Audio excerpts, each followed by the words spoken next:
محترمو حضارو، زه نن د سیرت یوه حصه پیش کول غواړم تر څو چې د پوره کائنات پر وړاندې دا خبره واضحه شي چې زما نبي څومره اعلی دی، زما نبي څومره اعظم دی، زما نبي څومره ارفع دی، زما نبي څومره اکمل کامل افضل او اشرف دی. کله چې زما نبي د امینې غېږې ته راځي نو امینه د سوچ او فکر په ژور سمندر کې ډوبېږي او بار بار دا خیالات کوي چې کاش نن عبدالله ژوندی وای، خپل زوی به یې چکر ته بوتللی وای، کاش چې نن عبدالله ژوندی وای، خپل زوی به یې طواف ته بوتللی وای، کاش چې نن عبدالله ژوندی وای، خپل زوی به یې په مخ باندې ښکل کړی وای. په دې وخت کې د رب کائنات رحمت په جوش کې راځي، ځکه چې زما رب فرمایي ای امینې ته فکر مه کوه، که نن ستا د زوی داسې څوک نشته چې په مخ باندې یې ښکل کړي، ما د ده د مخ مبارک ذکر په قرآن کریم کې کړی دی والضحی. او ای امینې ته فکر مه کوه که نن ستا د زوی داسې څوک نشته چې ټکر ته یې بوځي نو زه به یې د عرش په چکر بوځم. او ای امینې که ستا زوی چېرته واده کول غواړي نو د صدیق اکبر رضی الله عنه د لور عایشې سره به یې واده وکړم. او که ستا زوی چېرته سپرېدل غواړي نو د صدیق اکبر رضی الله عنه په اوږو به یې کېنوم. محترمو حضارو،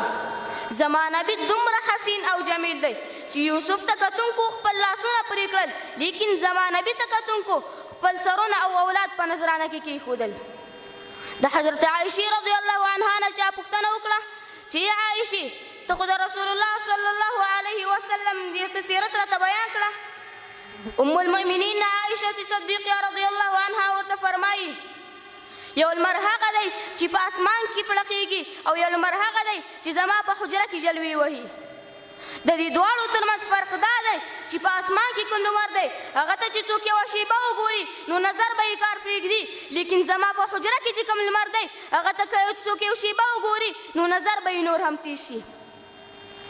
او کوم لمر چې په اسمان کې دی هغه ته که څوک نږدې ورشي نو اوبه سوځېږي او ویره به شي، لیکن زما په حجره کې چې کوم لمر دی هغه ته که څوک نږدې ورشي نو د جنت دروازې به ورته خلاصې شي.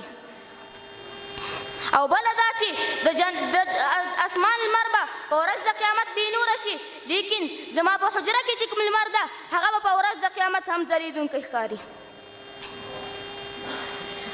زما نبي که کوم قدم اوچت کړي هغه نه سنت جوړېږي، که کوم عمل وکړي هغه نه شریعت جوړېږي، او که کومه خبره وکړي هغه نه حدیث جوړېږي. محترمو حضارو،